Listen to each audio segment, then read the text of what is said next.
Olá pessoal, tudo bem? Aqui é Samuel Possebon, editor da Tela Viva, e a gente está de volta com mais um programa Café com Pixel, o nosso programa de bate-papo com pessoas interessantes, com pessoas relevantes, com pessoas que têm o que dizer sobre o mercado audiovisual brasileiro. Um programa que foi concebido pelo nosso amigo Fábio Sesnick, que está aqui conosco. Fábio, tudo bem? Obrigado pela parceria de sempre, pela presença em mais esse programa. Fábio, que é sócio do escritório CQS FV Advogados, um dos grandes especialistas no mercado audiovisual brasileiro. Obrigado pela presença, Fábio.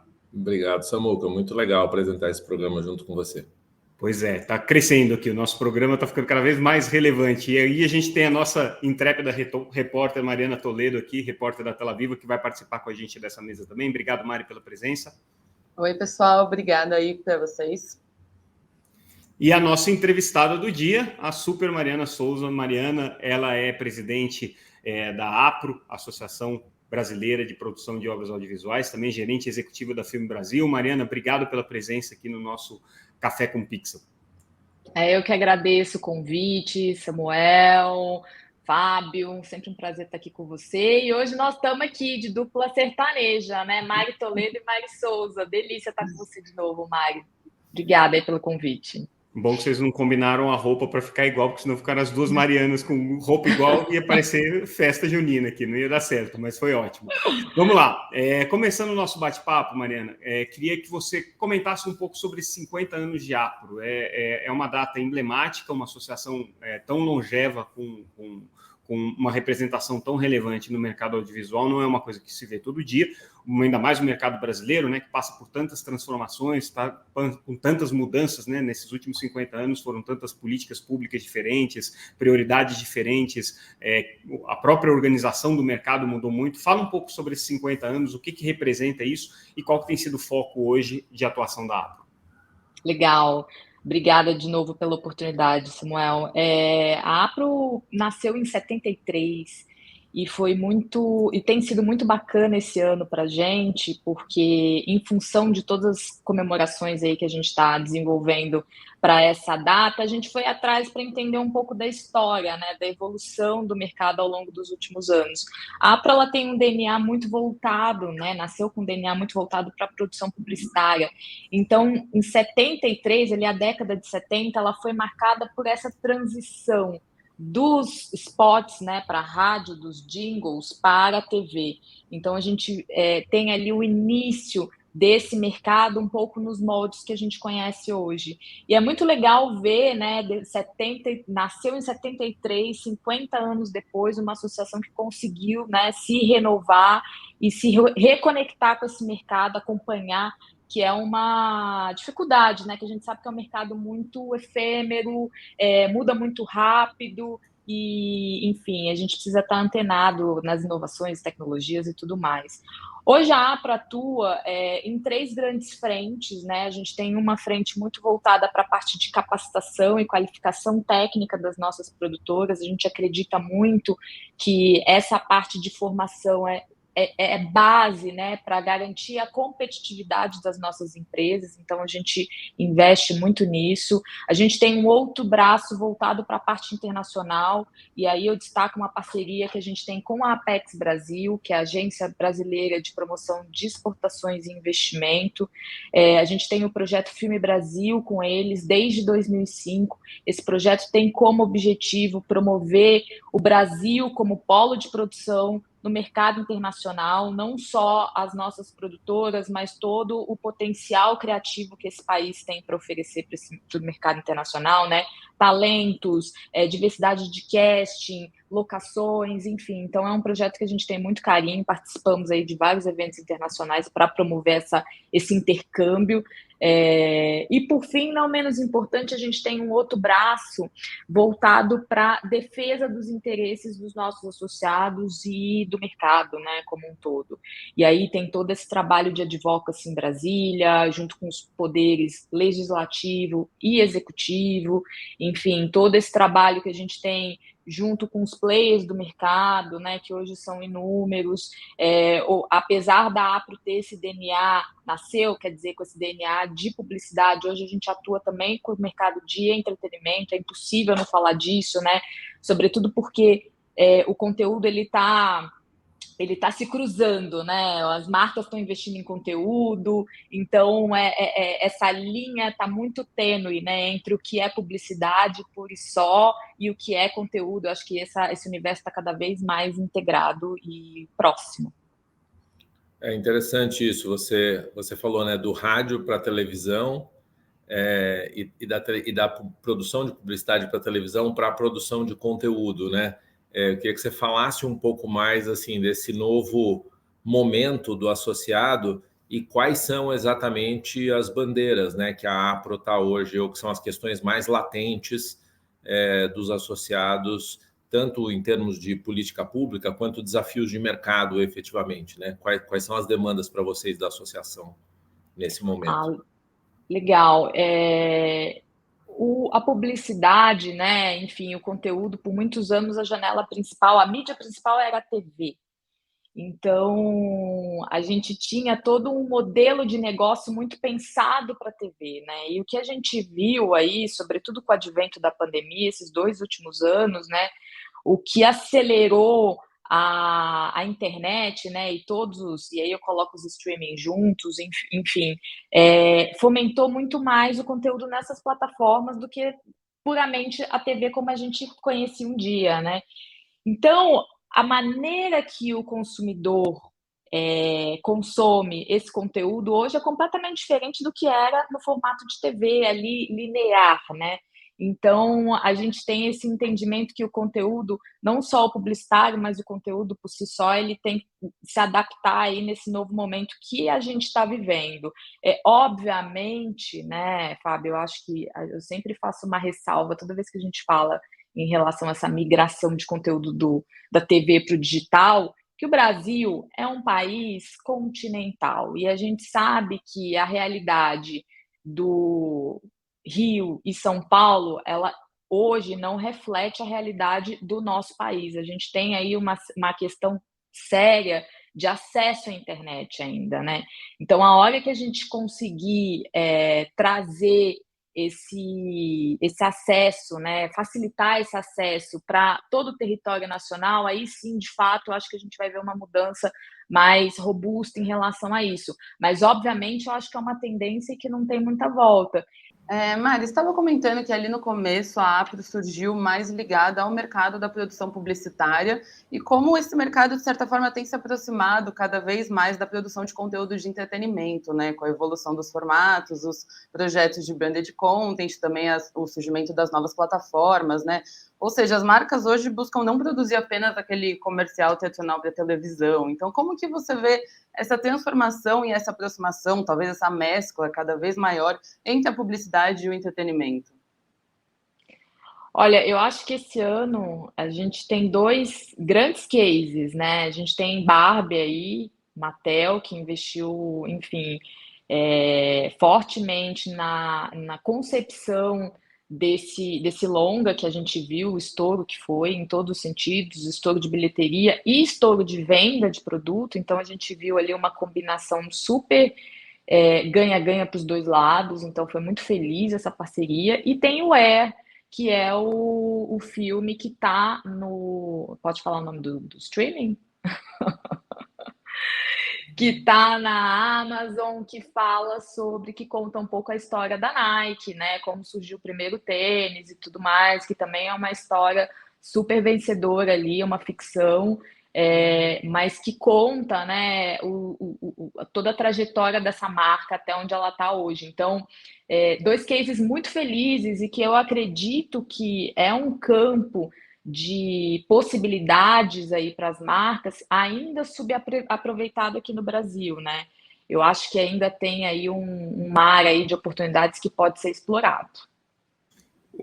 Mariana, vocês têm tido também, assim, a gente acompanha, né, o mercado audiovisual muito pelos números, pelos dados, pelas informações que são coletadas, o Oca, Dancini, vocês produzem muito dados sobre isso, e a gente sabe que quanto mais maduro o mercado, mais informações precisas a gente consegue ter sobre ele, né?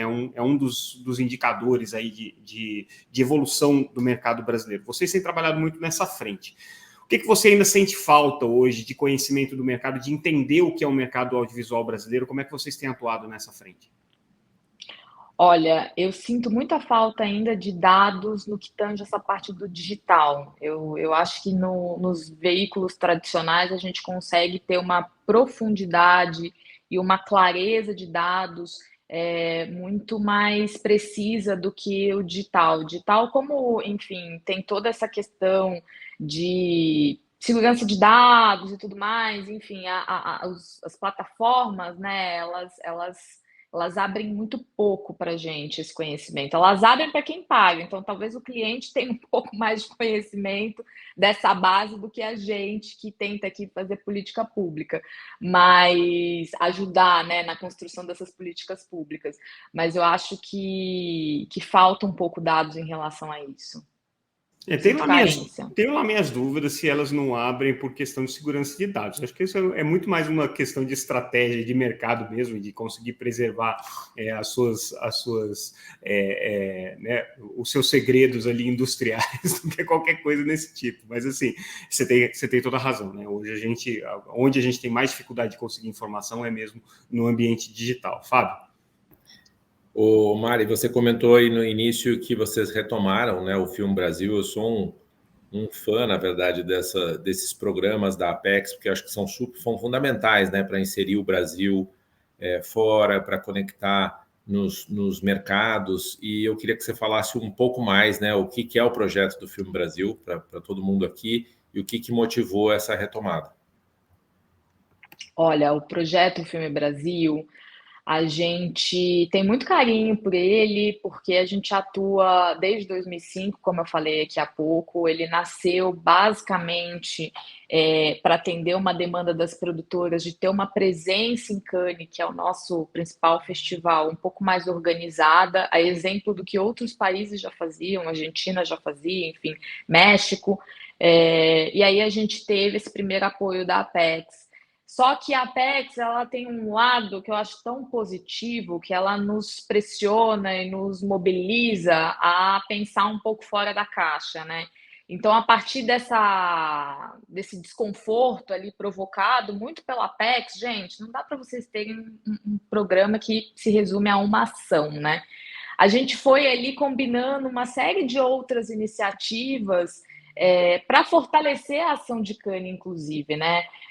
Porque, obviamente, a Cannes continua sendo, né, a principal vitrine, mas para estar lá é muito importante que a gente tenha, né, todo um processo, uma construção ali, não só de imagem, mas também de capacitação dessas produtoras para estarem prontas, né, para estarem ali aptas a fazer esse negócio, né? Então, além de Cannes, hoje a gente tem uma ação nos Estados Unidos que a gente chama de roadshow, que é uma ação onde a gente leva os diretores e a gente replica aí um pouco um formato de screening com eles, enfim, e uma ação menor, mas muito focada, é a ação mais bem avaliada pelas nossas empresas hoje, muito focada no mercado americano, que para a gente hoje é um principal mercado internacional, principal mercado, né, que a gente atua. Além disso, a gente tem uma outra ação aqui no Brasil, dentro do nosso evento anual, que é o Ext, que a gente traz esses formadores de opinião e esses potenciais compradores para o Brasil, e aí a gente promove rodadas de negócio com as nossas empresas, e isso é muito legal, porque a gente tem novos entrantes no projeto que às vezes ficam um pouco intimidados em participar de um evento internacional, e quando você traz essas pessoas para o Brasil, obviamente elas vêm a nosso convite, a gente trata super bem, então eles vêm super abertos também a trocar experiência com pessoas que estão começando. Então é muito legal que a gente vê essa troca para os novos entrantes, né? Esse primeiro contato um pouco mais tranquilo, porque eles estão no Brasil, né? O investimento é um pouco menor e um compromisso, né, grande, mas ao mesmo tempo a gente consegue promover um ambiente mais confortável, vamos dizer assim, para esse início. E aí a gente tem outras ações fora, a gente participa de um outro evento em Berlim, que também é super importante, focado na produção publicitária, né, que é o Cíclope. A gente participa de uma outra ação que acontece no México, que é o Cíclope Latino, enfim. E aí a gente sai... ou não?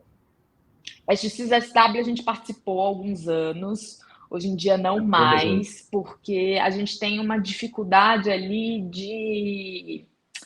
de fazer uma ação mais voltada a negócio, sabe, Fábio? A importância do SXSW para a gente é inquestionável. A dificuldade mesmo é fazer essa ação de negócio acontecer lá. A gente sabe que ela acontece, mas ela acontece no pós-evento, né?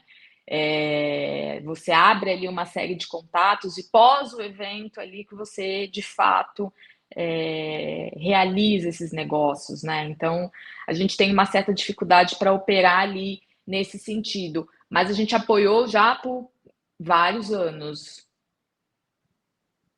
Mari, você estava falando dessa retomada da Filme Brasil em todas essas frentes, esses eventos. Então, como que você avalia essa retomada das negociações e projetos entre produtoras do país e os players internacionais? E como que você tem sentido essa receptividade do conteúdo nacional fora do Brasil? A gente sabe que teve aí o período da pandemia, que a gente ficou fora desses eventos, assim, os eventos como um todo não aconteceram. A gente também no Brasil teve todos os problemas relacionados à produção audiovisual. Então, onde agora você vê que está dando mais certo essa produção nacional e quais formatos têm sido mais aceitos lá fora? Tá. A gente, 2019, né, a gente encerrou ali 2019 batendo a casa de quase 50 milhões de dólares em exportação, né? Foram 49 uns quebrados. Tivemos 2 anos de pandemia, obviamente a gente teve uma queda nesses dados, mas a gente viu a turma de animação crescer e ganhar uma relevância no mercado internacional muito grande.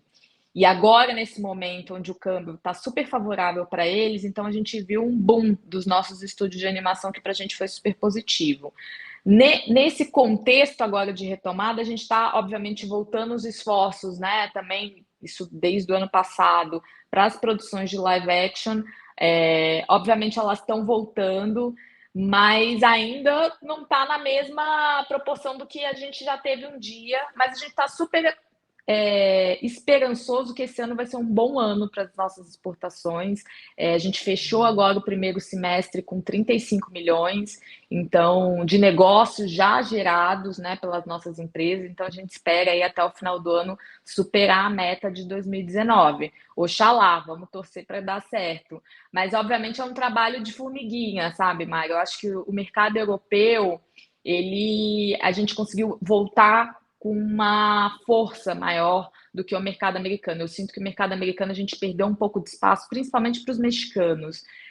O México hoje é um mercado de produção, sempre foi, tradicionalmente foi, né? Um mercado para production service ali muito forte para os Estados Unidos. E eu sinto que pós-pandemia a gente perdeu aí um espaço para eles que a gente está tentando retomar.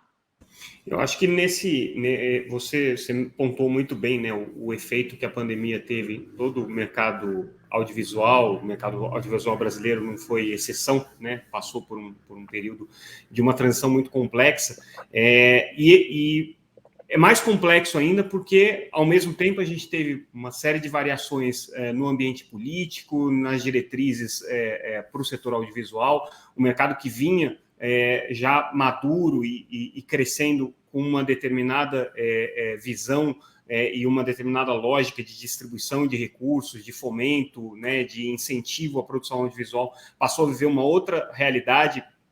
Vai dar para a gente até dizer que as plataformas de streaming meio que salvaram um pouco a lavoura, né, com a demanda que acabaram criando durante esse período de produção para production services e para contratação de produtoras brasileiras. Queria que você analisasse um pouco como é que está esse cenário hoje. Você acha que a gente volta para aquele ambiente pré-pandemia, em que você tinha o mercado muito focado na produção incentivada? A gente vai seguir essa toada de prestadores de serviço para as plataformas de streaming, que também estão se transformando e hoje já não demandam tanto conteúdo quanto demandavam alguns anos atrás, né? Reduziram um pouco os investimentos. Onde que você acha que o mercado audiovisual brasileiro está hoje? Eu acho que a gente está se ajustando, né, Samuel? A gente passou aí por picos, né? Eu acho que a gente teve aí, enfim, principalmente pensando aí nesse universo do streaming, os 2 últimos anos de fato, a gente teve uma produção, um volume de produções fora da curva, mas a gente sabe que muito disso também porque houveram aí produções que não conseguiram ser iniciadas por causa, né, do momento de lockdown e toda a iminência, né, de fechamento ou não, e toda aquela insegurança. A gente sabe que muitas plataformas optaram por segurar essas produções o máximo possível até o momento de fato que houvesse uma segurança e uma tranquilidade para a retomada dos trabalhos. Então, aí culminou, né, num acúmulo de produções ao mesmo tempo. Então, eu acho que a gente viveu aí um período bem atípico nesse sentido. E agora eu acho que a gente está vivendo esse momento de acomodação, né? A gente vê aí a retomada dos projetos incentivados, junto com uma estabilização aí das plataformas de streaming, agora num volume de trabalho aí que eu acho que tende a se manter, se não aumentar um pouco, né? Depois que essa lei do VOD for aprovada, se Deus quiser, início do ano que vem, vamos pensar assim, de maneira otimista, essa lei vem. Super otimista, hein? Lei aprovada em 6 meses, acho que eu nunca vi, mas vamos ver, quem sabe acontece. Pessoal lá no Congresso está trabalhando para isso, viu? Vou dizer, eles estão querendo correr com essas aprovações, enfim. Mas a gente espera, porque no fim do dia eu acho que é uma discussão super madura, né? O primeiro projeto é de 2011, gente, né? Então vamos pensar, estamos falando de quê? 7 anos de discussão. É muito tempo, né, de trabalho. Eu acho que o mercado passou por esse processo também de amadurecimento, né? Então, eu acho que hoje a gente está em um outro momento para poder discutir essa regulamentação. Então, enfim, estou esperançosa. O Mari, talvez um dos assuntos mais falados aí em publicidade nos últimos meses foi a campanha aí da Elis Regina com a Maria Rita, né? Sim. E eu acho que ela traz uma discussão que pega um pouco a greve em Hollywood e tudo mais, que é qual é o impacto, né, da tecnologia na produção audiovisual. Aí eu queria um pouco dos seus pensamentos e também um pouco do que você tem compartilhado com as produtoras, para onde estamos caminhando nesse sentido. Puxa, de novo, né? A gente vê a tecnologia com muito bons olhos. Acho que no primeiro momento, acho que é fato, não dá para brigar com a tecnologia, a gente já aprendeu aí, vimos os nossos companheiros aí da indústria fonográfica que brigaram por tantos anos, né, com os streams e acabaram se perdendo aí no processo. Então, eu acho que né, a tecnologia ela veio para ficar, de fato. Eu acho que ela pode ajudar muito no processo de criação e de desenvolvimento e otimização, né, de prazo, de recurso.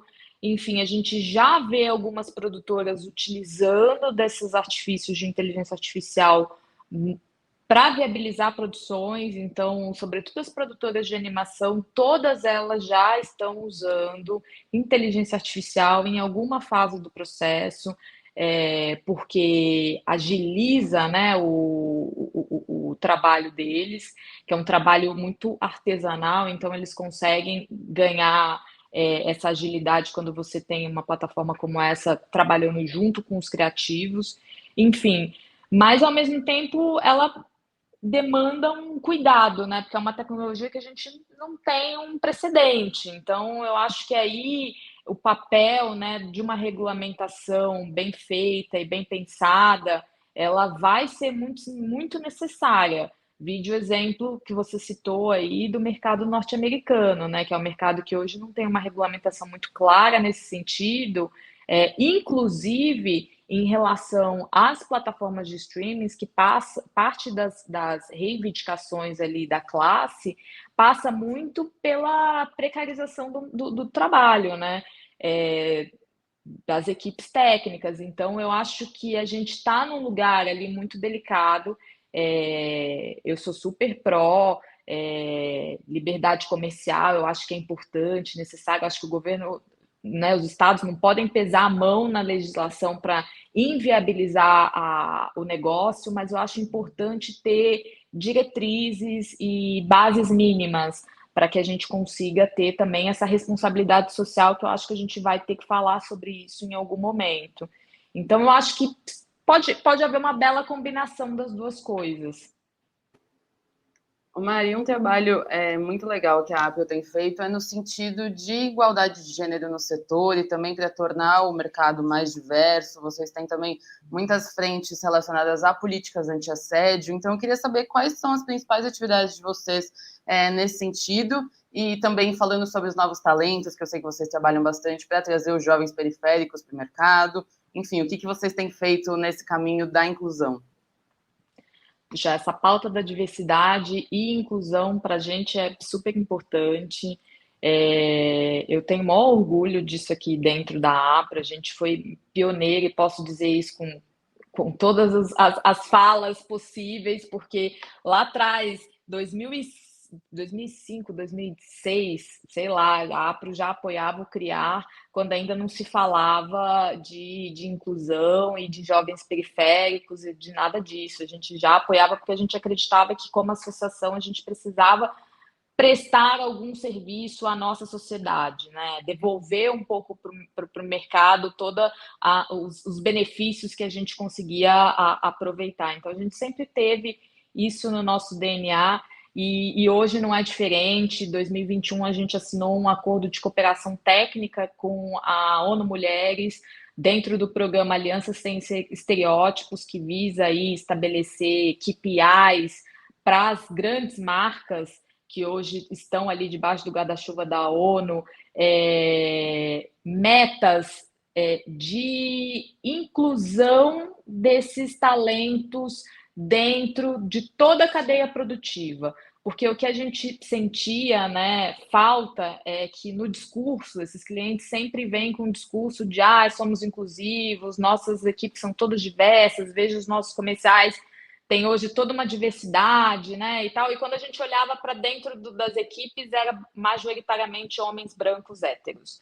Então, a gente, enfim, assinamos em 2021 esse acordo, foi super bacana. Estamos agora nessa primeira rodada de acompanhamento, de monitoramento desses KPIs, né? Quem conseguiu cumprir o que foi combinado, quem não conseguiu, quem precisa de ajuda, mais treinamento. Então, nós estamos nessa fase que é muito bacana, né? E por isso eu enfim, sou fã do trabalho da ONU Mulheres nesse sentido, porque eles acompanham de fato a implementação, né, dos pactos que são ali celebrados junto com eles. Então, a gente tem aí esse trabalho em conjunto. Fora isso, tem o Free the Work, que é uma plataforma internacional da qual eu também faço parte, enfim, sou uma das embaixadoras aqui no Brasil, que é uma plataforma de promoção, né, dos talentos subrepresentados no mundo inteiro.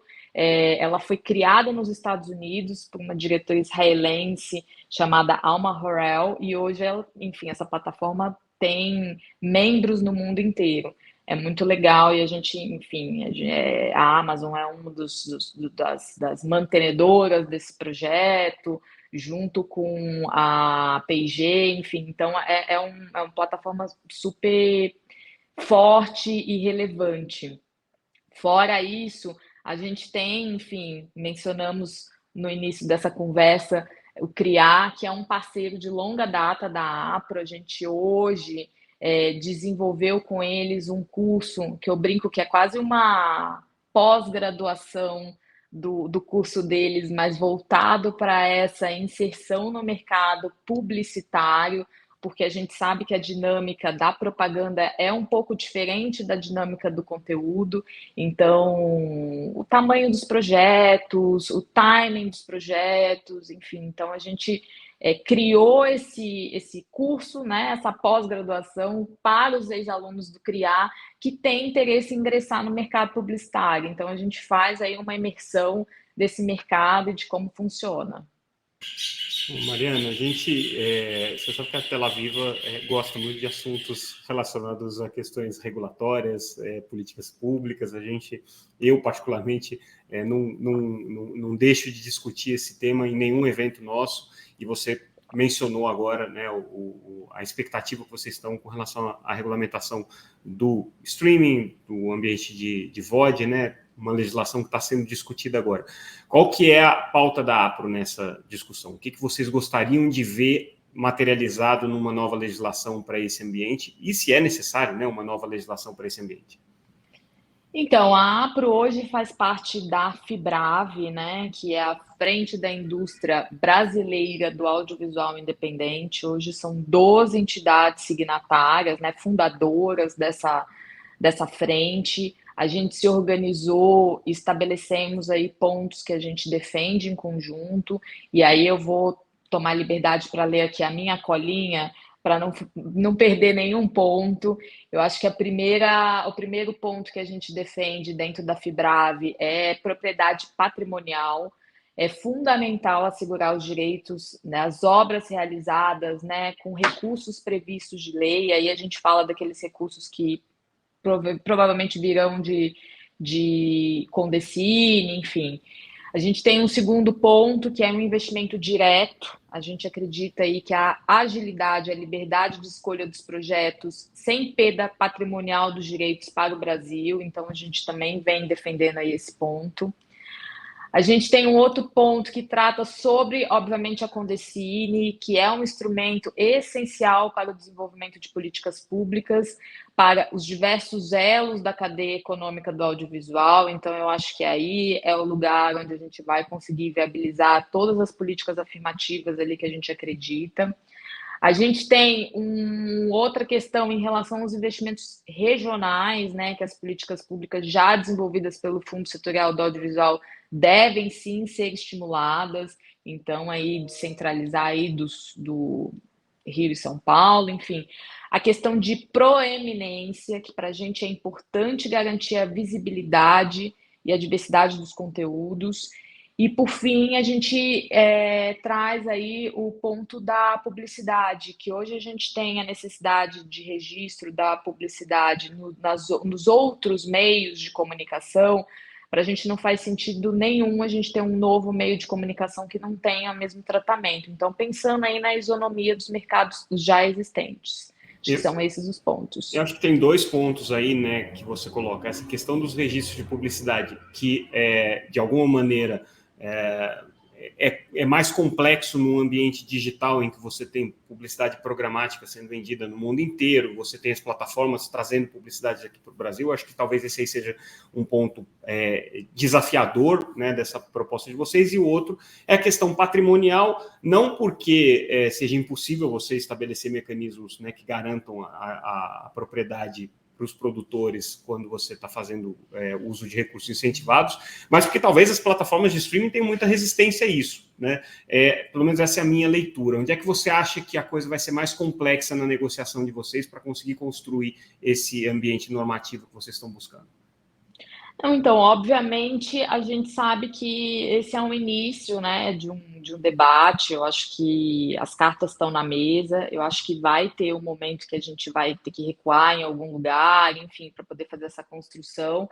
Mas eu acho que são pontos fundamentais, sabe, Samuel? A questão da propriedade intelectual é, sem dúvida nenhuma, fundamental, porque hoje as produtoras que atuam com streaming viraram prestadoras de serviço, né? E aí, pensando nessa migração, né, e a gente sabe que a tendência é que haja um crescimento cada vez maior dessas plataformas aqui dentro, não faz sentido nenhum a gente não olhar para esse lugar, né? E aí tentar chegar no meio do caminho que funcione, né, para as duas partes. Mas eu acho muito importante porque no fim do dia, né, são essas produtoras que estão aqui fomentando, gerando emprego, né, recolhendo impostos. Então, eu acho que sim, acho que o governo tem que olhar para isso com carinho. E em relação à publicidade, é extremamente necessário porque é a mesma coisa, né? A gente vê a importância da TV paga todos esses anos, TV paga, TV aberta, enfim, dentro dos veículos de comunicação, e aí não faz sentido nenhum tratamento em um veículo diferente de outro, né? E considerando também que existe toda essa migração que a gente sabe que comecei esse papo falando sobre isso. No momento que a internet aí tiver um fácil acesso para todo mundo, tendência é que os jovens eles assistam cada vez mais as TVs conectadas, né? Isso é um caminho natural. Então, eu acho que se a gente tem uma regulamentação, acho que por que não olhar? Talvez não no mesmo formato, talvez um outro formato, mas precisa olhar para ter uma isonomia de mercado. Ô Mari, você cobriu vários assuntos e a gente está chegando aqui para o final da entrevista. Eu queria só que você falasse um pouquinho de um tema que você clicou no início. Eu acho que ele é fundamental para o mercado brasileiro e é uma das frentes da APRO, que é a frente de formação. A gente vê, assim, falando com plataformas de streaming e tudo, que a dificuldade número 1 do Brasil é encontrar profissionais qualificados e etc. para o trabalho. Como é que a APRO faz esse trabalho de formação? Bom, a gente tem aqui uma outra parceria com o Sebrae Nacional, o Projeto Objetiva. Inclusive, convido a quem ainda não teve a oportunidade de dar uma olhadinha para olhar essa plataforma, porque ela é 100% gratuita, enfim, está aí, livre acesso para todo mundo poder fazer o download dos materiais e absorver um pouco desse conteúdo.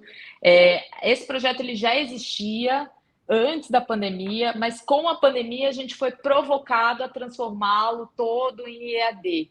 Então, hoje essas aulas são todas nesse formato EAD, e aí foi um trabalho de adaptar toda a metodologia nesse outro modelo, né? Então, trazer um pouco artifícios de game para dentro desse aprendizado, né? Dessa jornada aí de aprendizado.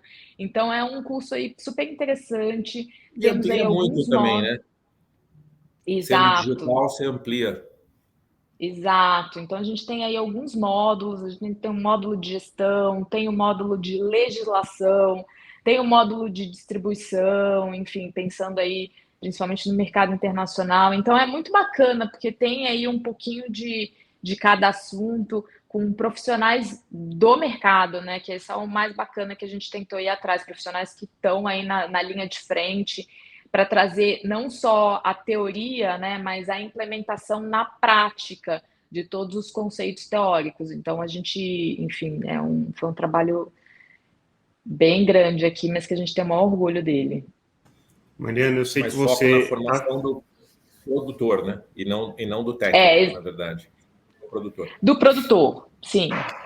Da empresa, né? Porque a gente, como associação de produtoras, a gente sempre olha, obviamente, para o empresário, né? Para o profissional que está aqui dentro. A categoria técnica, aí adoraria poder fazer um trabalho por eles, mas infelizmente aí acho que acaba saindo um pouco da nossa alçada aqui. Mariana, eu sei que você já está com o horário estourado aqui, para além do que a gente tinha combinado de fazer essa conversa. É o problema de ter muita coisa para falar, tá? Acho que a gente vai ter que fazer aqui outros episódios com a APRO. A pauta é extensa, vocês cuidam de muitos assuntos ao mesmo tempo. Mas eu queria te agradecer desde já por poder ter proporcionado esse bate-papo com a gente, ter trazido um pouco de sua visão, o seu insight sobre esses temas que são super relevantes para o mercado brasileiro. Agradeço também a Mariana, nossa entrevistadora, e o Fábio, nosso entrevistador aqui, por esse bate-papo. Obrigado para todo mundo. Obrigadão, Mari. Muito legal estar com você. Valeu, Samuca. Valeu, Mari Toledo. Obrigada, pessoal. Eu que agradeço de novo o convite e a oportunidade de estar aqui dividindo um pouco o nosso trabalho com vocês. Fábio, sempre um prazer estar com você. Mari, obrigada de novo por tudo. E, Samuel, prazer conhecê-lo. Espero que na próxima a gente consiga se conhecer pessoalmente. O próximo vai ser café sem pixel, vai ser só café. Tá bom. Obrigado, Mariana. Obrigado mais uma vez. Mari, Fábio, até mais.